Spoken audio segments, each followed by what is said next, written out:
ஒரு தேவதூதர் நித்திய நற்செய்தியை அறிவித்துக் கொண்டிருந்தார். வெளிப்படுத்துதல் 14:67 ஒரு அற்புதமான காட்சியை விவரிக்கிறது. யோவான் ஒரு தேவதூதர் மேலே பறந்து மின்னலை போல பிரகாசித்து ஒவ்வொரு தேசத்திற்கும், கோத்திரத்திற்கும், மொழிக்கும், மக்களுக்கும் கடவுளின் நித்திய செய்தியை அறிவித்ததை கண்டார். அவரது குரல் உறுதியானதும் கம்பீரமானதும் பரலோக அதிகாரத்துடன் எதிரொலித்தது.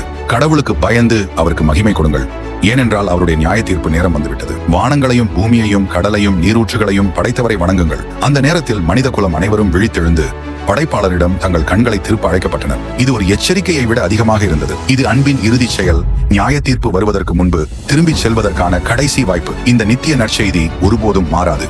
நம்பும் அனைவருக்கும் நம்பிக்கையை அளிக்கிறது. இன்றும் கூட அந்த அழைப்பு பயபக்தியுடன் ஒலிக்கிறது. கடவுளிடமிருந்து உங்களை பிரிக்கும் விஷயங்கள் இருந்து விலகி உண்மையிலேயே தகுதியானவரை மதிக்கவும். அந்த நாள் வரும்போது கேட்டு பதிலளித்தவர்கள் மட்டுமே நித்திய வெற்றிக்கு தயாராக இருப்பார்கள். நித்திய நற்செய்தி இன்னும் பேசுகிறது என்று நீங்கள் நம்பினால் கருத்துக்களை நான் கேட்கிறேன் என்று பதிவு செய்யவும்.